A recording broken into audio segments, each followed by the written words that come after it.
संविधान के अंदर हमें जो अधिकार मिले हैं अनुसूची 5 और 6, ये अनुसूची 5 और 6 क्या है? बहुत सारे लोगों ने तो नाम सुना होगा, लेकिन अनुसूची 5 और 6 क्या है? इसके अंदर हमारे कौन से मौलिक अधिकार हमें प्राप्त हुए हैं, इसके बारे में पढ़े लिखे लोगों को पता नहीं है। अनपढ़ गवार तो बहुत दूर की बात है। हमारे समाज में जो पढ़े लिखे लोग हैं उनको पता नहीं। मैं पढ़े लिखे लोगों की बात कर रहा हूँ। अगर पढ़े लिखे लोगों को पता नहीं है तो अनपढ़ गवार तो बहुत दूर की बात है। इसलिए मैं आपको आपकी भाषा में ये अनुसूची 5 और 6 क्या है इसके बारे में बताने का प्रयास करूंगा। आप संविधान उठाकर देख लो। संविधान के अंदर हमें 244 जो आर्टिकल है इसमें अधिकार दिया हुआ है। अगर आप संविधान उठाकर देख लेते हो तो आपको भी ये समझ में नहीं आएगा, इतना कठिन मामला है। तो ये अनुसूची 5 और 6 क्या है आपको आपकी भाषा में आसान तरीके से मैं बताने का प्रयास करूंगा। तो आखिरकार ये अनुसूची 5 और 6 क्या है, उसकी धाराएं क्या है, उसमें क्या अधिकार हम लोगों को दिए हुए हैं, पहले हम इसके बारे में जानकारी देते हैं। तो साथियों, हमारा जो भारत देश है विशाल 36 राज्य है हमारे देश में, और 36 राज्य में से 30 राज्य में आदिवासी निवास करते हैं। अब 30 राज्यों में आदिवासी निवास करते हैं और केवल 10 राज्यों में ही अनुसूची 5 को घोषित किया है, लागू नहीं किया, घोषित किया। एक होता है लागू करना, एक होता है घोषित करना। ये घोषित है, अभी तक लागू नहीं है। 75 साल हो गए हैं आजादी के, 75 साल के आजादी में हम ये लागू भी नहीं होने दिया। ये ब्राह्मणों का सबसे भयानक षड्यंत्र है, इसको जानना और समझना बहुत जरूरी है। तो भारत में केवल 10 राज्यों में ही अनुसूची 5 को घोषित किया है। अब हम जिस राज्य में अधिवेशन कर रहे हैं मध्य प्रदेश में, तो मध्य प्रदेश के बारे में हम जानकारी देंगे। ये जो मध्य प्रदेश है, मध्य प्रदेश में 5वीं अनुसूची का जो क्षेत्र है, ये हमारा मध्य प्रदेश 5वीं अनुसूचित क्षेत्र में शामिल है। अब मध्य प्रदेश में अनुसूची 5 कब घोषित किया? संविधान के अंदर तो 26 जनवरी 50 को हम लोगों को मिल गया ये अधिकार, लेकिन मध्य प्रदेश में इसको घोषित करने की तारीख है 20 फरवरी 2003। संविधान लागू होने के बाद इतने साल 2003 को घोषित की।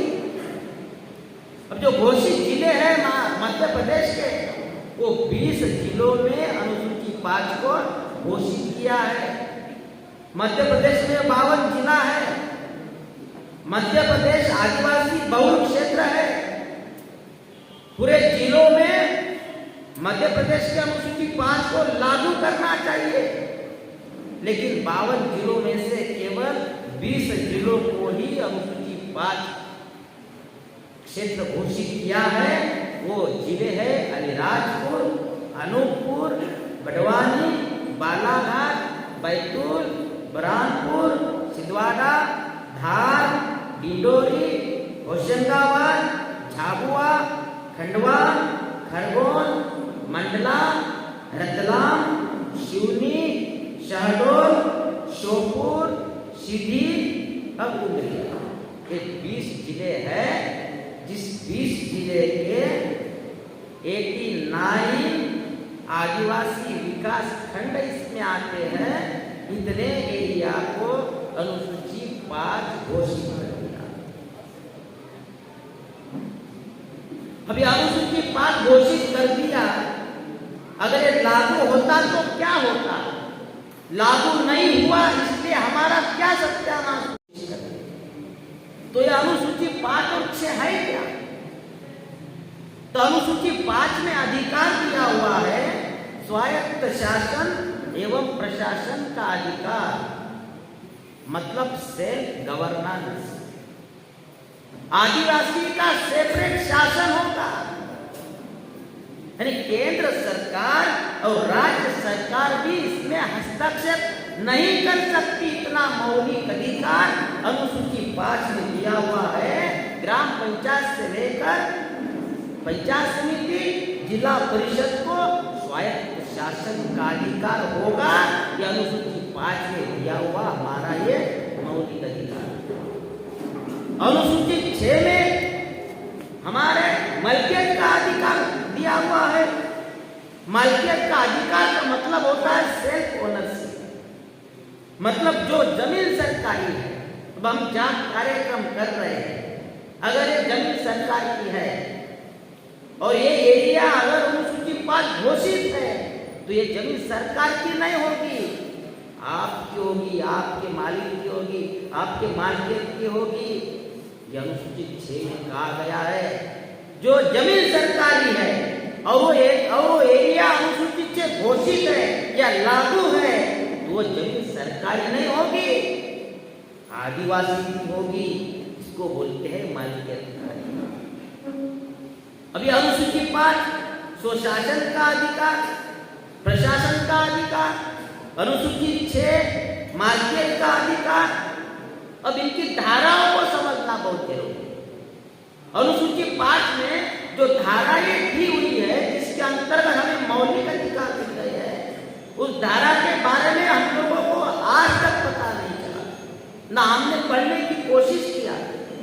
अनुसूची 5 के धारा नंबर 3 में कहा गया है कि हमें प्रशासन का अधिकार होगा। पंचायत समिति, जिला परिषद एंड एवरी डेमोक्रेटिक इंस्टीट्यूट में आदिवासियों को प्रशासन का अधिकार होगा।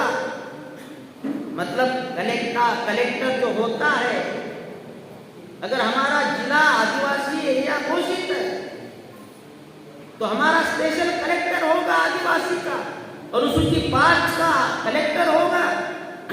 उसको एक ही काम होगा, आदिवासी का विकास करना एवं आदिवासी का कल्याण करना, इतना ही काम होगा। ये अनुसूची 5 की धारा 3 में ये दिया हुआ अधिकार है।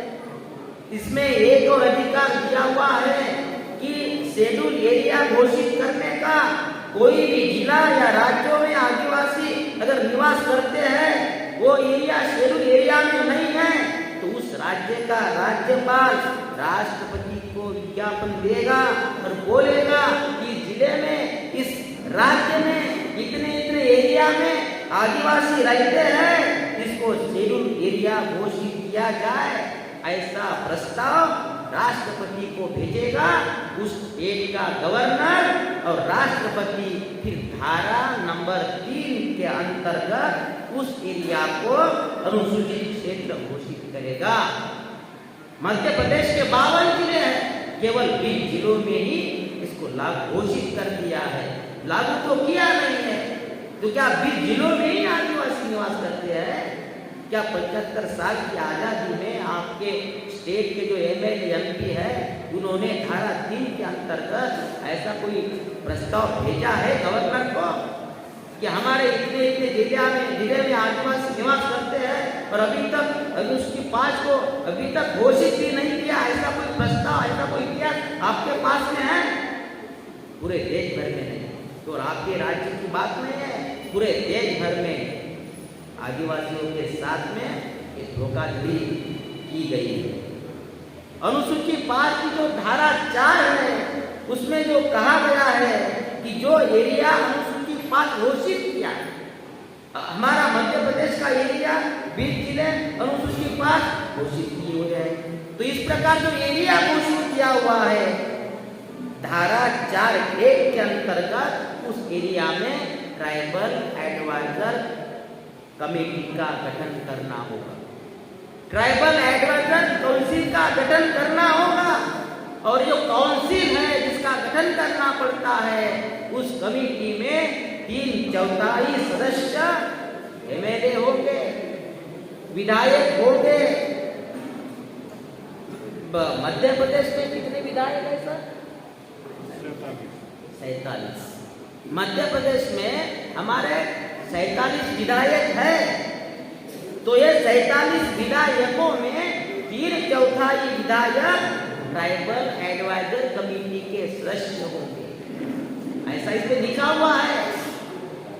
और बाकी के जो सदस्य है, बाकी के सदस्यों को tribe panchayat tribal advisor committee में नॉमिनेट करेगी। लेकिन अभी तक इन बदमाश ब्राह्मणों ने, शासक जातियों ने रिकॉग्नाइज ट्राइब पंचायत का अभी तक निर्माण नहीं किया। ट्राइबल एडवाइजर कमेटी में ट्राइब पंचायत सदस्य नॉमिनेट करेगी। तो जब मैं संविधान में ये पढ़ रहा था तो बाबा साहब अम्बेडकर ने ट्राइब पंचायत को ट्राइबल एडवाइजर कमेटी में नॉमिनेट करने का अधिकार क्यों दिया? जब मैं पढ़ रहा था तो मैं इस नतीजे पर पहुंचा हूं जो मुझे जानकारी मिली है। तो बाबा साहब के दिमाग में भविष्य था, आदिवासियों का भविष्य था। तो उनके दिमाग में चल रहा था कि जो ट्राइबल एडवाइजर कमेटी है उसमें जो हमारे चुने हुए एमएलए है, अगर वो एमएलए अगर गद्दारी करते हैं तो चेक एंड बैलेंस होना चाहिए, आदिवासियों का नुकसान नहीं होना चाहिए। चेक एंड बैलेंस के लिए आदिवासी पंचायत को ट्राइबल एडवाइजर कमेटी में बाकी के सदस्य नॉमिनेट करने का अधिकार दिया है। गद्दार अगर एमएलए निकल गया तो उसका बंदोबस्त करने के लिए ये जो नॉमिनेट किए हुए सदस्य है एक ऑब्जर्वर बन के काम करेंगे ट्राइबल एडवाइजर कमेटी में। ये बहुत क्रिटिकल बातें हैं, ये हमें समझ में नहीं आया, इसलिए 75 साल के तथाकथित आजादी में ये हमें मिला नहीं। अब छीनना पड़ेगा हम लोगों को, ये देने वाले नहीं है। इन लोगों ने हमारी समस्याएं पैदा की है। अब सिद्धांत ये कहता है कि जो लोग समस्याओं का निर्माण करते हैं वो लोग समस्याओं का समाधान नहीं किया करते। और जिन लोगों ने हमारी समस्याएं निर्माण की वो लोग हमारी समस्या का समाधान करेंगे, कैसे करेंगे? इसलिए अगर समस्या हमारी है तो समाधान हमें ही करना होगा। तो यह अधिकार हमें छीनना होगा। जिन लोगों के हाथ में संविधान है छीनना होगा तब ये मिलेगा। तो ये जो सदस्य है वो ऑब्जर्वर बन के काम करेंगे। समझो एमएलए ने इस ऑब्जर्वर को ही अगर मैनेज कर दिया तो आगे उसमें अधिकार लिखा हुआ है, धारा 4 में अधिकार लिखा हुआ है। क्या अधिकार लिखा हुआ है? कि मैनेज कर दिया ऑब्जर्वर को उस एमएलए ने, तो आगे अधिकार लिखा हुआ है कि सजा देने का अधिकार ट्राइब पंचायत को है। वो ट्राइब पंचायत उसको सजा देगी। जब ट्राइब पंचायत सजा देगी तो दूसरी बार कोई गद्दारी करेगा, कोई मैनेज होगा? नहीं होगा। ये बाबा साहब के दिमाग में था।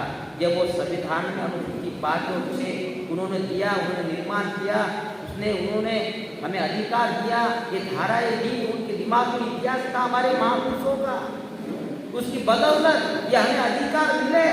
धारा हुआ है कि ट्राइबल एडवाइजर कमेटी आदिवासी का विकास एवं कल्याण करने का ही काम करेगी। क्या आपके राज्य में जो ट्राइबल एडवाइजर कमेटी है उन्होंने मध्य प्रदेश के आदिवासी का कोई कल्याण किया हो, विकास किया हो? ऐसा इतिहास तो मैंने देखा नहीं, पढ़ा भी नहीं, ना किसी पेपर में हमें पढ़ने को मिला कि मध्य प्रदेश के ट्राइबल एडवाइजर कमेटी ने आदिवासी के विकास के लिए, कल्याण के लिए काम किया है। ऐसा सुनाई नहीं दिया, ऐसा पढ़ने को नहीं मिला। तो ट्राइबल एडवाइजर कमेटी आदिवासी का विकास एवं कल्याण करने का ही काम करेगी। अनुसूची 5 के धारा नंबर 5(2) में लिखा हुआ है कि आदिवासी की जमीन गैर आदिवासी खरीद नहीं सकता। केवल हम भाषणों में बोलते हैं कि आदिवासी की जमीन गैर आदिवासी खरीद नहीं सकता। ये धारा नंबर 5(2) में लिखा हुआ है। तो आदिवासी की जमीन टाटा, बिरला, अंबानी कैसे ले रहा? अगर आदिवासी की जमीन गैर आदिवासी नहीं खरीद सकता तो गैर आदिवासियों ने आदिवासी की जमीन कैसे छीनी? इसका मतलब ये है कि ये अनुसूची 5 में धारा 5(2) का खुला उल्लंघन है। ये पेपर की बात में है, आदिवासी होके जमीन से बेदखल। 16 राज्यों के 10 लाख आदिवासियों को जंगल में रहने से, जो जंगल में रह रहे थे, उनको बेदखल कर दिया, हटा दिया, उनके जमीन से उनको बेदखल कर दिया, उनकी जमीन छीनी गई। और अधिकार हमें दिया हुआ है कि आदिवासी की जमीन गैर आदिवासी खरीद नहीं सकता। यह अधिकार होने के बावजूद भी 16 राज्यों के 10 लाख आदिवासियों को विस्थापित कर दिया है, उनके जमीन से बेदखल कर दिया है। इतना भयानक मामला इस देश में चल रहा है, इसके बारे में हमारे पढ़े लिखे लोगों को जानकारी तक नहीं है, जानकारी भी नहीं है। ऐसा तो बहुत दूर की बात है। अरे जानकारी होगी तो एहसास होगा ना, जानकारी होगी तो एहसास होगा, एहसास होगा तो प्रतिरोध होगा, प्रतिरोध होगा तो आंदोलन होगा, आंदोलन होगा तो समाधान होगा, समाधान बहुत दूर की बात है। हमारे लोगों को जानकारी तक नहीं है, ये है हमारी समस्या। हमारे लोगों को जानकारी ना होना ये हमारी मौलिक समस्या है। अगर हमारे पास में अगर कोई कमी है तो जानकारी का अभाव, हमारे पास जानकारी ही नहीं है। अब जिसके पास जानकारी है तो लोगों को बताता नहीं है, उसको ऐसा लगता कि अगर मैं लोगों को बताऊंगा तो लोग मेरी जिम्मेवारी लगाएंगे, तो मेरे पास तो समय नहीं है। लोगों को बताता नहीं है, कैसे समाज को पता चलेगा?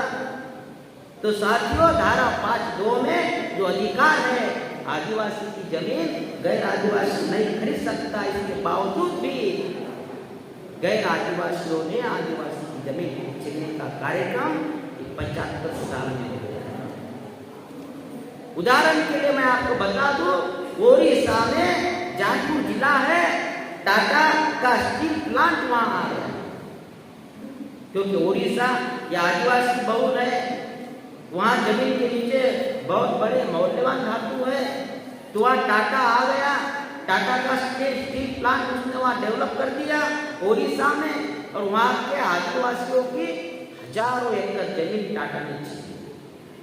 तो वर्तमान जो राष्ट्रपति हमारे देश के है, महामहिम द्रौपदी मुर्मू जी, वहां ओडिशा में मंत्री थी,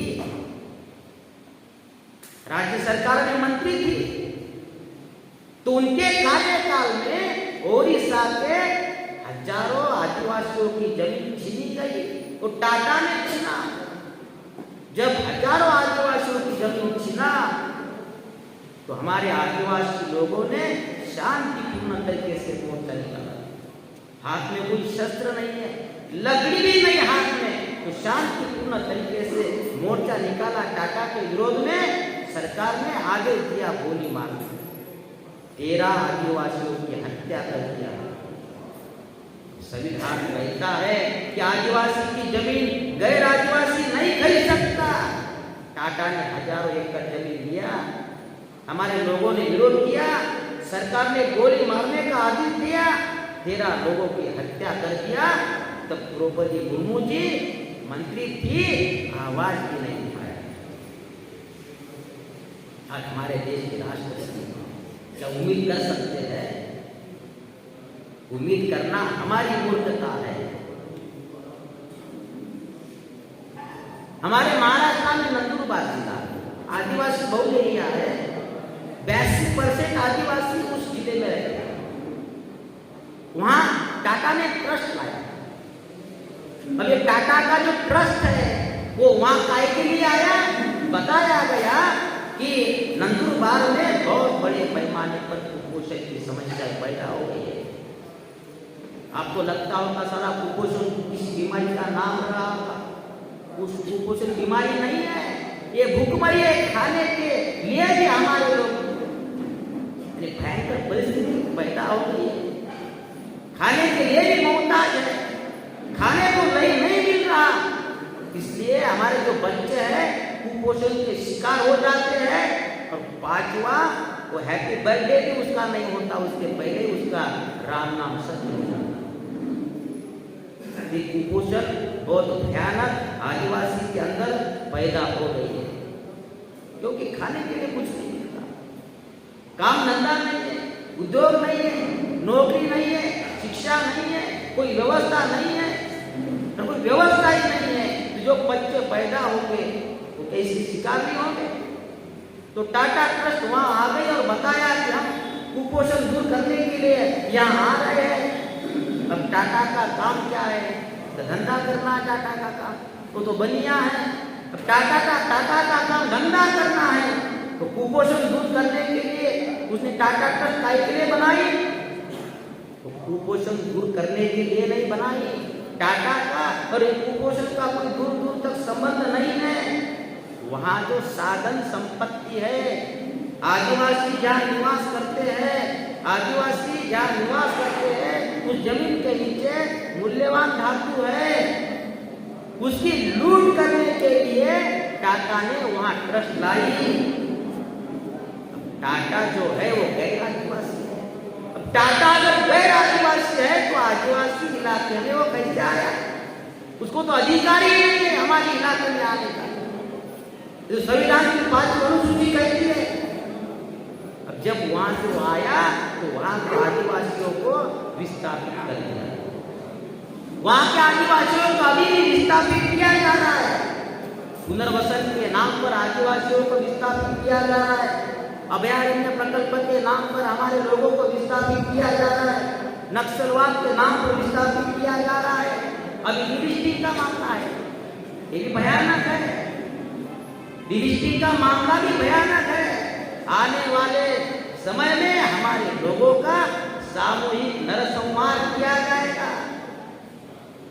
इतना गंभीर मामला है, इसके बारे में हमारे लोगों को सोचने के लिए भी समय नहीं है। साथियों, आज हमारे पास समय है। अगर इस समय के हाथ से छूट जाता है तो समय भी हम लोगों को माफ नहीं करेगा। इसलिए जगना होगा, जगाना होगा, कोई दूसरा विकल्प है नहीं। नक्सलवाद के नाम पर आदिवासियों को विस्थापित किया जा रहा है। टाइगर रिजर्व के लिए गांवों को विस्थापित किया जा रहा है। गेंडा परियोजना के नाम पर विस्थापित किया जा रहा है। डैम बांधने के नाम पर उनको विस्थापित किया जा रहा है। और कहा जाता है कि हर परिवार को हम 10 लाख दें। जिन आदिवासियों का विस्थापन करना है उनको कहते हैं अगर आप यहाँ से उधर चले जाते हैं तो आपको 10 लाख रुपया देंगे। तो हमारा भोला भाला आदिवासी इतना पैसा तो कभी देखा नहीं। गरीब लाचार आदिवासी इतना पैसा देखा नहीं। वो लालच में आ जाता है, उसको मिलते नहीं, बेवकूफ बनाते हैं। वैसे ही उसका विस्थापन किया जाता है। हमारे महाराष्ट्र में अभी जो राष्ट्रीय आदिवासी एकता परिषद उनकी केस हाईकोर्ट में लड़ रही है। आज गांव के विस्थापित आदिवासियों के इतने हालात बुरे हो गए हैं। विस्थापन जब से हुआ तब से अभी तक 700-800 लोग, बच्चे नहीं लोग, कुपोषण से मर गए। कोई व्यवस्था नहीं है, रास्ता नहीं है, बिजली नहीं है, स्कूल नहीं, ग्राम पंचायत तक नहीं बनी। ग्राम पंचायत ही नहीं विस्थापित गांवों में। तो हमें लालच देकर हमारे लोगों को विस्थापित किया जाता है। 2.25 लाख जनजाति 11 वर्ष में गायब हो गई। वो क्या हवा में चली गई क्या? गायब हो गई, कहां चली गई? खत्म कर दिया गया। 2.25 लाख जनजाति 11 साल में खत्म कर दिया। इतना भयानक मामला इस देश में चालू है। ये बलिया जिले का मामला था। छत्तीसगढ़ समेत 8 राज्यों में देश के 10 लाख आदिवासियों की जमीन पिछली है। संविधान कहता है कि आदिवासी की जमीन गैर आदिवासी नहीं खरीद सकता। ये मैं आपको उदाहरण दे रहा हूँ। इतने भयानक अधिकार होने के बावजूद भी हमारे साथ अन्याय हो रहा है, अत्याचार हो रहा है। इसको बचाना होगा। अनुसूची 5 में अधिकार लिखा हुआ है कि आदिवासी की जो संस्कृति है, जो कल्चर है, कल्चर को लेके आदिवासी कम्युनिटी में अगर डिस्प्यूट होता है, झगड़ा होता है, तो झगड़ा पुलिस स्टेशन नहीं जाएगा, हाई कोर्ट में नहीं जाएगा, डायरेक्ट सेशन कोर्ट में नहीं जाएगा, वो झगड़ा ट्राइब पंचायत सुलझाएगी।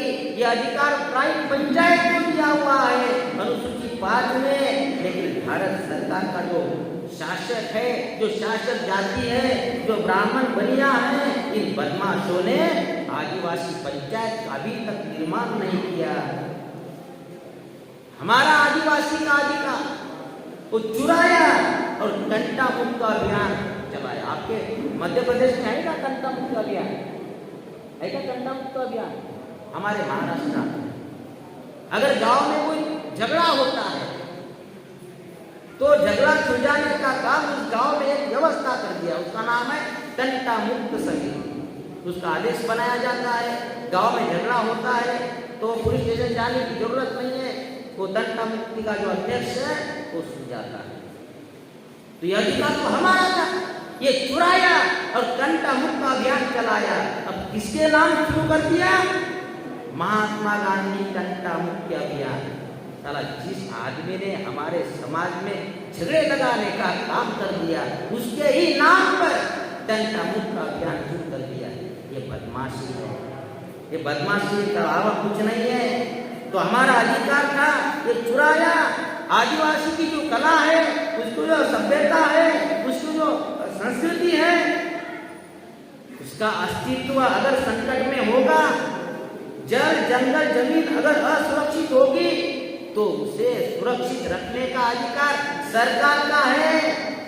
आदिवासी अगर वहां लिखा हुआ है संविधान में, अनुसूचित 5 लिखा हुआ है, क्या लिखा हुआ है कि अगर आदिवासी अगर शोषित पीड़ित होगा तो अनुसूची 5 में लिखा हुआ है कि वो सरकार की जिम्मेदारी होगी कि उस एरिया को सुरक्षित रखा जाए।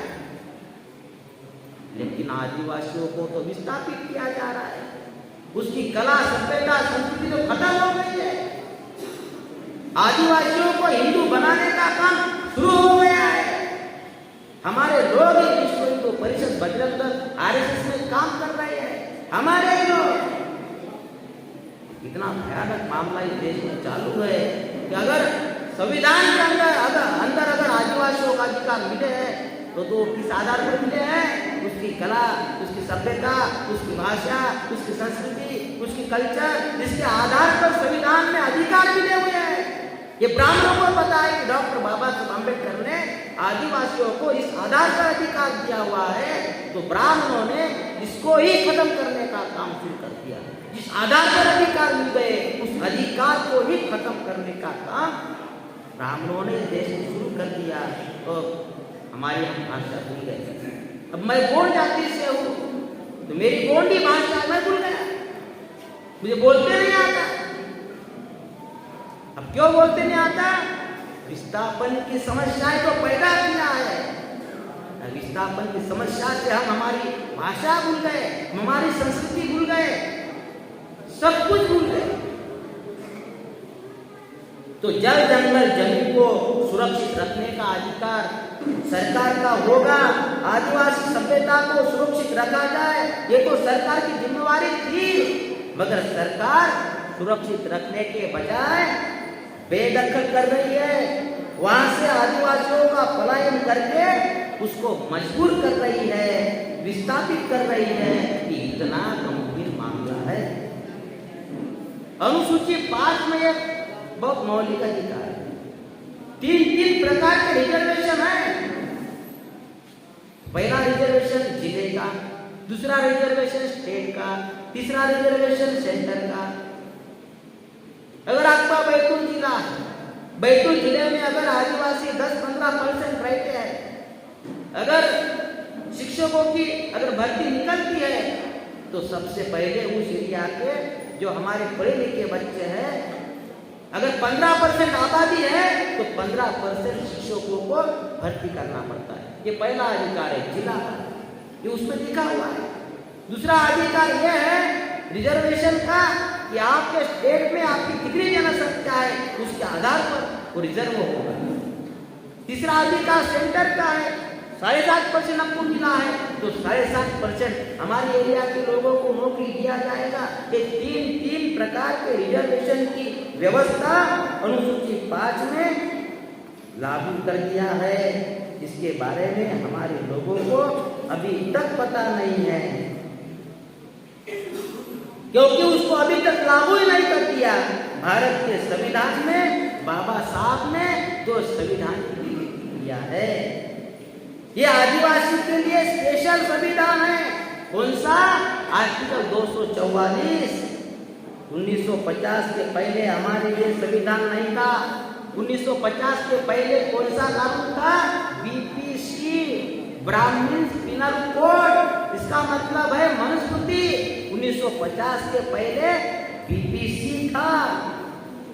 एससी, एसटी, ओबीसी और माइनॉरिटी को कोई अधिकार नहीं था। तो कौन सा अधिकार था? ब्राह्मण, क्षत्रिय, वैश्यों की सेवा करने का अधिकार था। इस बीपीसी में, ब्राह्मण पिनल कोड में अंग्रेज भारत में आए, उन्होंने बीपीसी को खत्म कर दिया, आईपीसी लाया। इंडियन पिनल कोड का कानून अंग्रेजों ने लाया, और जब ये अधिकार लाया, कानून लाया आईपीसी का, तो उसमें क्या दिया हुआ था? आईपीसी में, इंडियन पिनल कोड में क्या अधिकार दिया हुआ था? राइट और पनिशमेंट। अगर कोई गुनाह करता है तो उसको पनिशमेंट दिया जाए। आईपीसी में अधिकार था, जो कानून बनाया था।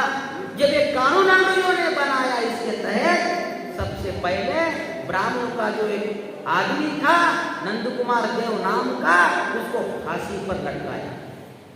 आईपीसी का कानून जब अंग्रेजों ने लाया, जब ब्राह्मण हत्या करता था तो ब्राह्मण को कोई सजा नहीं होती थी, तो सेंधी काटने का अधिकार। अगर किसी ने हत्या कर दिया ब्राह्मण ने, तो उसको क्या सजा थी? सेंधी काटना। ये सेंधी बड़ा इतना मालूम है ना ब्राह्मणों का, ये बीपीसी में था। जब आईपीसी अंग्रेजों ने लाया, तो ये जब ब्राह्मण गुनाह करता था तो उसको भी पनिशमेंट दिया। इसीलिए नंद कुमार देव नाम के ब्राह्मण को अंग्रेजों ने पहली बार फांसी पर लटकाया आईपीसी के तहत। उसके बाद बनाया, अब जब संविधान डॉक्टर बाबा साहब अम्बेडकर ने बनाया, तो उसमें हमें अधिकार मिला। क्या अधिकार मिला संविधान में हमें? Rights and duties. Rights and duty तो लागू होना चाहिए। साथियों, इसको गंभीरता से समझना होगा। अनुसूची 5 में बहुत सारे अधिकार दिया हुआ है हमारे विकास और कल्याण करने का। अनुसूची 5 में स्कूल खोलने का अधिकार है। अनुसूची 5 में स्वास्थ्य केंद्र निर्माण करने का अधिकार है। अनुसूची 5 में उद्योग निर्माण करने का अधिकार है। वहाँ जो भी निर्माण करने का अधिकार है वो सरकार को दिया हुआ नहीं है, इसमें हमें अधिकार दिया हुआ है। अनुसूची 5 में आदिवासियों का अधिकार दिया है। अनुसूची 5 में वो अधिकार ट्राइबल एडवाइजर कमेटी को बहाल किया है। ट्राइबल एडवाइजर कमेटी ही आदिवासी की सरकार है। ट्राइबल एडवाइजर कमेटियों को ही सभी अधिकार लिखे हुए हैं संविधान में।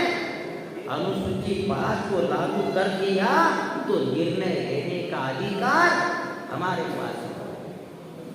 अगर इसको लागू कर दिया तो निर्णय लेने का अधिकार उनका नहीं होगा, दुश्मनों का नहीं होगा। निर्णय लेने का अधिकार हमारा होगा। समस्याएं हमारी होगी तो समाधान करने का अधिकार भी हमारा होगा। निर्णय लेने का अधिकार हमारा होगा। जब हम निर्णय लेने के अधिकार अगर हम लोगों को मिल गया तब खुद मुख्तार हो जाएंगे। अनुसूची 5 को अगर लागू कर दिया तो, लेकिन ब्राह्मणों ने अभी तक लागू नहीं किया, उनको पता है। अगर आदिवासियों को अनुसूची 5 और 6 लागू कर दिया तो भारत के कोई भी स्टेट में ब्राह्मणों का राज नहीं आ सकता। तो स्टेट में छोड़ो, सेंटर में ब्राह्मण कोई भी राजा नहीं बन सकता। इतना गंभीर मामला ये ब्राह्मणों को पता है। इसलिए ब्राह्मणों ने 75 साल की तथाकथित आजादी में आदिवासियों को जो मिले हुए अधिकार है अनुसूची 5 और 6 का, उन लोगों ने लागू नहीं कर दिया। आप लोगों को लगता होगा कि ये आदिवासी का डेवलपमेंट कार्य है, ये अनुसूची 5 का अधिकार है। अनुसूची 5 में आपको सरकार बनाने का अधिकार है, आपको नौकरियां निर्माण करने का अधिकार है। अरे देने वाले बन गए, अगर लागू हो गया ये अधिकार अनुसूची 5 में तो आप देने वाले बन गए। अगर आप देने वाले बन गए तो आपका डेवलपमेंट कैसे होगा, आपका विकास कैसे होगा। इसीलिए तो डॉक्टर बाबा साहब अम्बेडकर ने अनुसूची 6 बनाई है। आदिवासी का विकास कहां से होगा? आदिवासी अपनी सरकार बनाएगा तो सरकार बनाने के लिए, विकास करने के लिए पैसा कहां से देगा आदिवासी? इसके लिए डॉक्टर बाबा साहब अम्बेडकर ने अनुसूची 6 को बनाया है। अभी अनुसूची 6 क्या है, इसके बारे में जानकारी लेना बहुत महत्वपूर्ण है। अनुसूची 6 में मलकियत का अधिकार है। मलकियत का अधिकार का मतलब होता है जल, जंगल, जमीन पर केवल आदिवासियों का मालिकियत का अधिकार होगा। भारत के 30 राज्यों में आदिवासी निवास करते हैं। अब जब आदिवासी जहां जहां निवास करता है, जहां जहां आदिवासी निवास करता है, वहां जमीन के नीचे 89 प्रकार के मूल्यवान धातु है। अब अनुसूची 6 में क्या अधिकार दिया हुआ है? पहला अधिकार दिया हुआ है जल जंगल जमीन का मालक आदिवासी होगा। अब दूसरा अधिकार क्या दिया हुआ है? जमीन के अंदर जो संपदा है उसका भी मालिक आदिवासी होगा। जल जंगल जमीन का मालिक आदिवासी होगा। जमीन के नीचे जो भी निकलेगा उसका भी मालिक आदिवासी होगा। ये केवल अधिकार नहीं है, ये मौलिक अधिकार है। इसका हनन भारत के प्रधानमंत्री, मुख्यमंत्री राज्य के, इनको अधिकार नहीं है। ये लिखा हुआ है, ये डॉक्टर बाबा साहब अम्बेडकर ने हमें दिया हुआ है। हम तो बाबा साहब का वैसे ही विरोध करते हैं। हमारे आदिवासी इतने महान लोग हैं, बड़े लिखे आदिवासी इतने महान लोग हैं कि जो बाबा साहब जिस कौम में पैदा हो गए हैं उस कौम के लोगों को भी इतने मौलिक अधिकार नहीं दिए, तब हमारे आदिवासियों को दिए। कोई उपकार था क्या बाबा साहब का हमारे ऊपर? कोई उपकार था? संविधान सभा में कोई चुनकर गया था क्या आदिवासियों को अनुसूची 5 से लागू करने के लिए? अरे टिकट भी नहीं दिया था संविधान सभा में चुनकर जाने के लिए। सिंगल आदिवासियों को टिकट नहीं दिया था। जयपाल सिंह मुंडा को तो नॉमिनेट कर दिया था कांग्रेस ने। सिंगल आदिवासियों को संविधान सभा में चुनकर जाने के लिए टिकट भी नहीं दिया। अगर टिकट भी नहीं दिया तो संविधान लिखने का काम कौन करेगा? संविधान में हमें अधिकार दिलाने का काम किसने किया? वो तो डॉक्टर बाबा साहब अम्बेडकर ने किया। हम इतने महान लोग हैं कि जिस आदमी ने हम लोगों को अधिकार दिया उसके खिलाफ में हमारे लोग बोलते रहते हैं। हम इतने महान लोग हैं, हमारी महानता का क्या बखान किया जाए?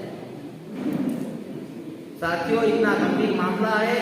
जमीन के अंदर मौल्यवान धातु है, वो 89 प्रकार के धातु है।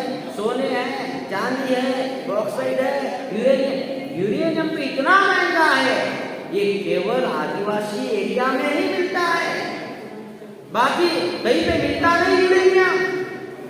इतने मौलिक धातु है, कोयला है। इन धातुओं की कीमत आप सुनकर हैरान हो जाएंगे कि 80,000 लाख करोड़। आपको तो दिखते भी नहीं आएगा।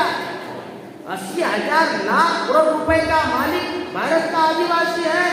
अगर यह पढ़ा लिखा कोई व्यक्ति होगा, उसने 80,000 लाख करोड़ रुपए लिखकर बताना, घर जाके लिखकर बताना। अगर लिखा तो पहले तो माथे पर हाथ मारेगा, साला कितना जीरो होगा, वो भी कंफ्यूज हो जाएगा। कहने का मतलब यह है कि इतने रुपए का मालिक भारत का आदिवासी है। वर्तमान में तो भिखारी बन गया है। वर्तमान में वो भिखारी बन गया है, वो कुपोषित का शिकार हो गया है, विस्थापन का शिकार हो गया है। अभी 80,000 लाख करोड़ रुपए का मालिक आदिवासी कब होगा? अनुसूची 5 और 6 अगर लागू होती है तो भारत का पूंजीपति टाटा बिरला अंबानी नहीं होगा, भारत का आदिवासी होगा। इतना महत्वपूर्ण मामला है। अगर इसकी रॉयल्टी अगर 25% अगर मिल गई तो भारत का आदिवासी अरबोपति बन जाएगा। लखपति की नहीं बात कर रहा हूं मैं, अरबोपति बन जाएगा। अनुसूची 5 पर अनुसूची 6 निर्भर है। अनुसूची 5, अनुसूची 6 अलग अलग है, लेकिन अनुसूची 5 पर अनुसूची 6 निर्भर है। अनुसूची 5 अलग अलग है, लेकिन अनुसूची 5 को ये अटैचमेंट है। अब अटैचमेंट क्यों है? ये बाबा साहब के दिमाग में चल, इसको अटैच क्यों कर दिया? जैसे मैं ये मेरे हमारे यवतमाल जिला है, अनुसूची 5 का घोषित एरिया है। वहां एक वली नाम का तहसील है, वहां कोयले की खदान है। अब कोयले की खदान भी है, अनुसूची 5 घोषित एरिया है। अब जहाँ कोयले की खदान है वहां का जो कोयला कितने बहुत सालों से वो चुराया जा रहा है। मैं बात कर रहा हूं कि अनुसूची 5 और अनुसूची 6 अटैच है, तो जहां माइनिंग एरिया है वहां अनुसूची 6 को लागू करना चाहिए। अनुसूची 5-6 के एरिया में जो मार्केटिंग करने वाली कंपनी है वो वैसे नहीं आ सकती हमारे एरिया में। अगर मार्केटिंग करने के लिए अगर कोई कंपनी हमारे एरिया में अगर आना चाहती है तो उस कंपनी को ट्राइबल एडवाइजर कमेटी की परमिशन लेनी पड़ती है। परमिशन दिया तो टैक्स लगाने का अधिकार ट्राइबल एडवाइजर कमेटी को है। ये अनुसूची 6 में दिए गए मौलिक अधिकार है।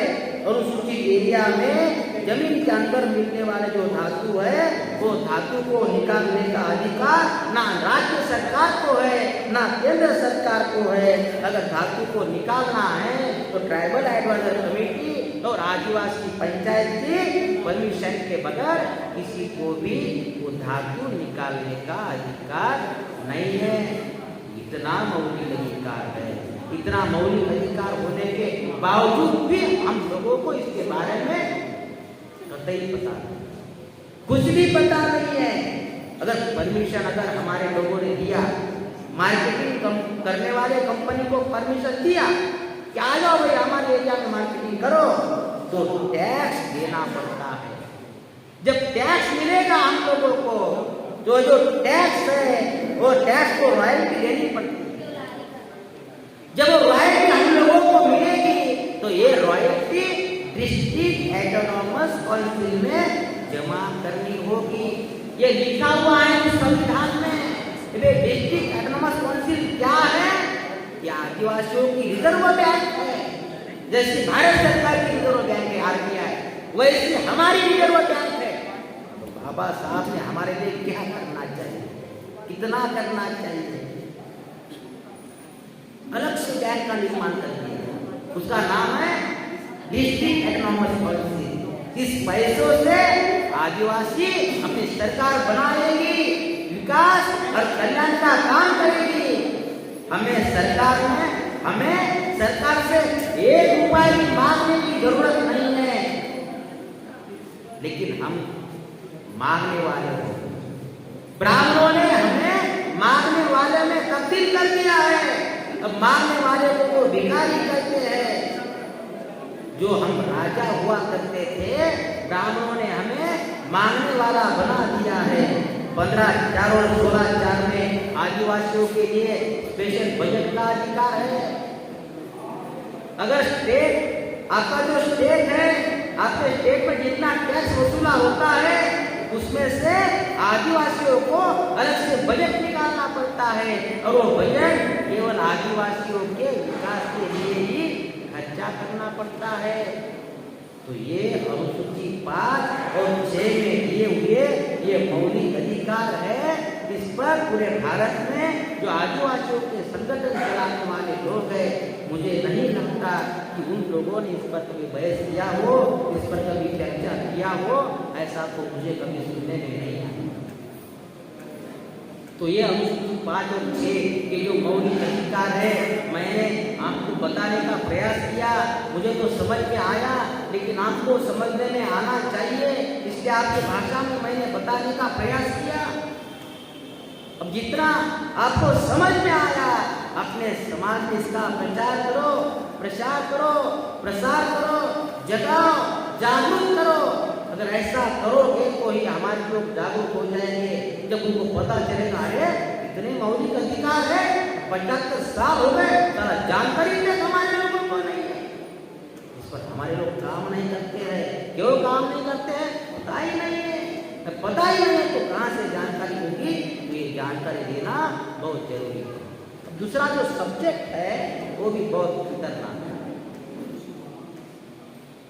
वो जो सब्जेक्ट है वो है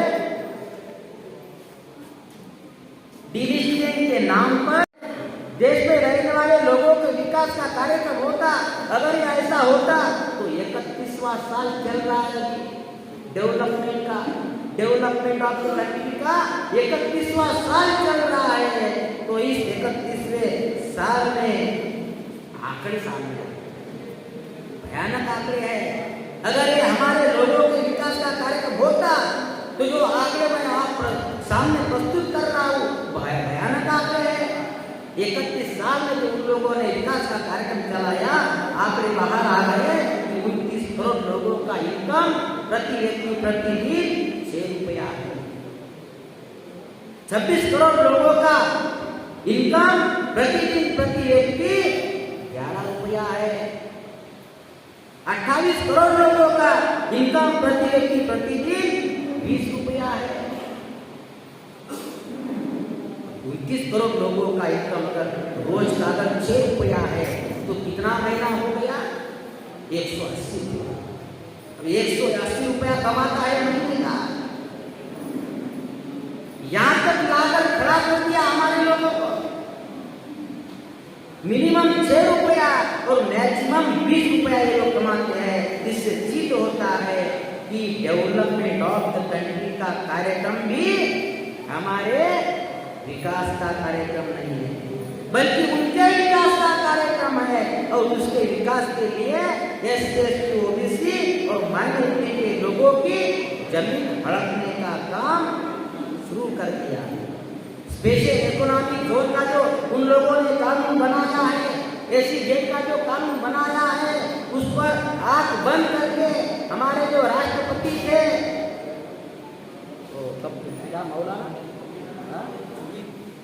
नहीं मौलाना आपके पहले अब्दुल कलाम, इन्होंने आंख बंद कर सही कर दिया, सही किया। इस पर इतना भयानक ये कानून था, उस पर हमारे राष्ट्रपति ने साइन कर दिया, आंखें बंद करके साइन कर दिया।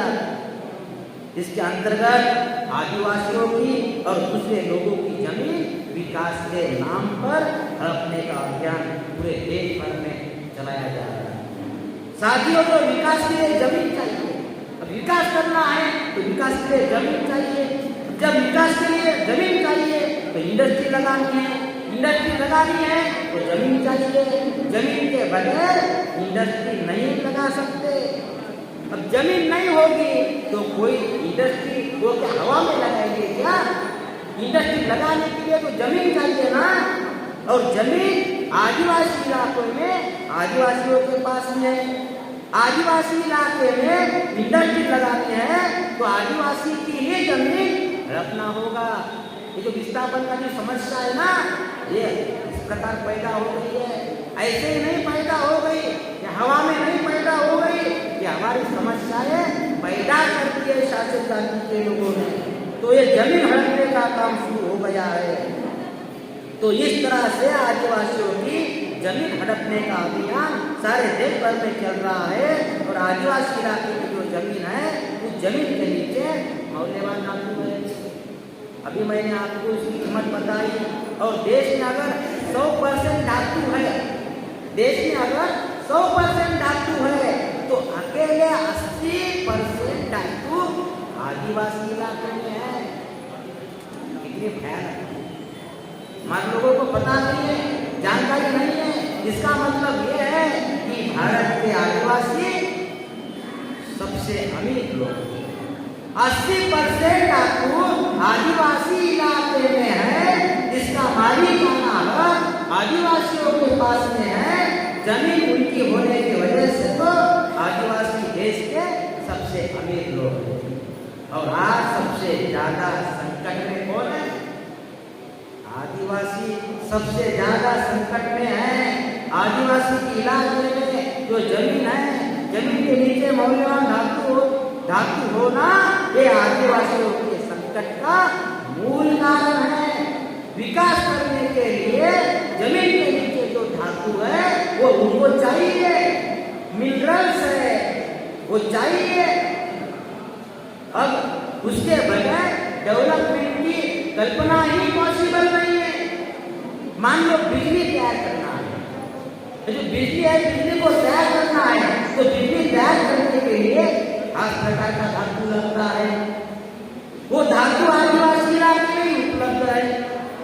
एटॉमिक एनर्जी, जैसे थर्मल पावर होता है, थर्मल पावर में कोयला होता है, कोयले से बिजली पैदा होती है, वो भी आदिवासी इलाके में ही है। वो कोयला भी 80% से ज्यादा आदिवासी इलाके में ही है। तो एटॉमिक एनर्जी जो है, उसके लिए जो खास प्रकार का धातु जो मिलता है, वो आदिवासी इलाके में ही अवेलेबल है। इसका मतलब ये है कि देश के विकास के लिए एनर्जी चाहिए, देश के विकास के लिए बिजली चाहिए, बिजली पैदा करने के लिए हाइड्रो पावर चाहिए, वो आदिवासी इलाके में है। दूसरा है थर्मल पावर, कोयला आदिवासी इलाके में है।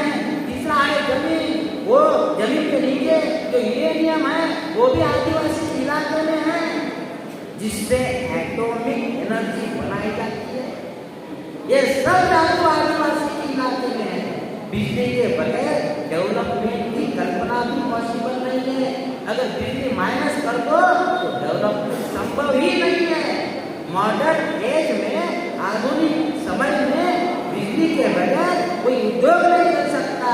बिजली चाहिए, बिजली के लिए कोयला चाहिए, जल चाहिए, यूरेनियम चाहिए, ये सारा का सारा आदिवासी इलाके में है। फिर आदिवासियों को उजाड़ना चाहेगा तो ब्राह्मण दुनिया का विकास कैसे होगा? ये समझने की कोशिश करो भाई। हमारे लोगों को क्यों उजाड़ा जा रहा है? इसलिए उजाड़ा जा रहा है, इस प्रकार उजाड़ा जा रहा है। साथियों, अगर इससे बचना है तो विकल्प क्या है? आदिवासियों की भयानक समस्या पैदा है, उसमें आदिवासी का विस्थापन बहुत भयानक समस्या है। आदिवासी का अलगीकरण करने के लिए अलग अलग प्रकार के कानून उन्होंने बनाए हैं। नक्सलवाद है, या फिर आज का जो विषय है प्रोपेगेंडा करने का, पुलसा डिस्ट्रिक्ट का, ये आदिवासियों को अलग करने का मामला चल रहा है। अगर हम लोगों को बचना है तो हमारे पास विकल्प क्या है? तो हमारे पास विकल्प क्या है? समस्या अगर राष्ट्रव्यापी है, आदिवासी की जो समस्याएं है, अगर ये राष्ट्रव्यापी है, तो राष्ट्रव्यापी समस्याओं का समाधान अगर करना है तो उसके लिए साधन चाहिए, साधन संगठन चाहिए। उस संगठन भी राष्ट्रीय स्तर का होना चाहिए। तो पूरे भारत में आदिवासियों के 25,000 संगठनाएं काम कर रही है। 25,000 संगठनाएं आदिवासियों की काम कर रही है। इतनी सारी संकटताएं होने के बावजूद भी आदिवासी का विकास क्यों नहीं हो रहा? आदिवासी की समस्याएं क्यों पैदा हो गई? इसका मूल कारण है हम अलग अलग रहकर लड़ रहे हैं। जब हम अलग अलग रहकर लड़ रहे हैं तो शासक जाति के लोग हमारी पिटाई करता है। केवल आदिवासी की पिटाई नहीं करता शासक, एससी की पिटाई करता है, ओबीसी की पिटाई करता है, माइनॉरिटी की पिटाई करता है, उसके बाद आदिवासी की पिटाई करता है। ये पिटाई करने का जो कार्यक्रम है वो हमारी अलग अलग तरीके से काम करने से हमारी पिटाई हो रही है। अगर ये अधिकार अगर बचाना चाहते हो तो उसके लिए एक विकल्प है, हमारा संगठन राष्ट्रव्यापी होना चाहिए। मान लो 7.5% आदिवासी पूरे देश भर में है, तो 100% तो कोई समाज इकट्ठा नहीं आ सकता। अगर मान लो आ ही गया 7.5% आदिवासी,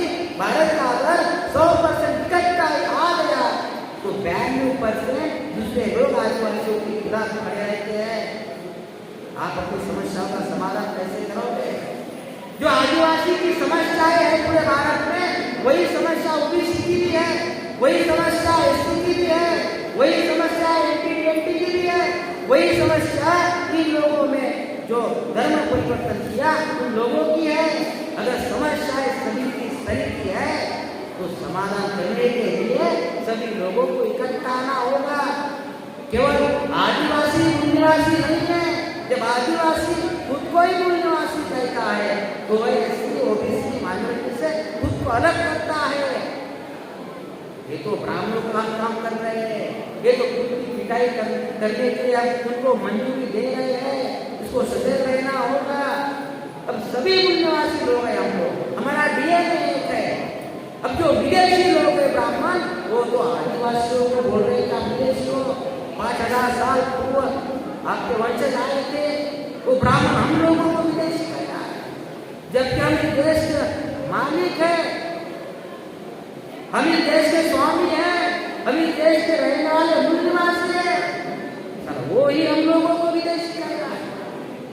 ये अलग करने का मामला है, ये देने का मामला नहीं है, हमें अधिकार वंचित करने का मामला है। इसलिए अगर आदिवासियों को बचना है, अभी हमारे पास समय है, ये समय भी अगर हमारे हाथ से छूट जाता है तो समय भी हम लोगों को माफ नहीं मिलेगा। ध्यान रखना होगा, एससी ओबीसी माइनॉरिटी के साथ में साझा समझौता करना होगा और हमारे अधिकार की लड़ाई लड़ना होगा। इसके लिए राष्ट्रव्यापी संगठन में हम लोग काम करना होगा। राष्ट्रीय आदिवासी एकता परिषद ये हमारे लोगों का संघर्ष करने के लिए हम लोगों ने बनाया हुआ राष्ट्रीय स्तर का आदिवासियों का एक संगठन है। इस प्रकार का संगठन मैं तो पूरे भारत में देखता हूँ, लेकिन राष्ट्रीय स्तर का इतना विशाल संगठन मैंने आज तक देखा नहीं। 20-22 साल से मैं इसमें काम कर रहा हूँ। तो ये करना होगा, लड़ाई लड़ने के लिए हमारे लोगों को जागरूक करना होगा, उनको जगाना होगा। जागरूक किए हुए लोगों से शक्ति का निर्माण होगा। अब जब शक्ति का निर्माण होगा तो उचित समय पर उस शक्ति का, संगठित शक्ति का उचित समय पर उपयोग और प्रयोग करना होगा। यही विकल्प है, दूसरा कोई विकल्प नहीं है।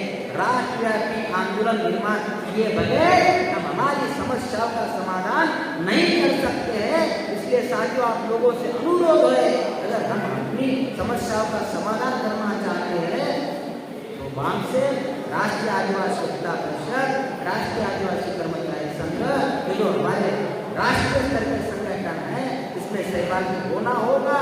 मैं आप लोगों से अपील करता हूँ कि आप इसमें जुड़ जाओ, लोगों को जगाओ, शक्ति का निर्माण करो। ऐसा करोगे, इसी आत्मविश्वास के साथ आपने मेरी बात ध्यान से सुनी, इसलिए आपका आभार, धन्यवाद। यही पर मैं अपनी वाणी को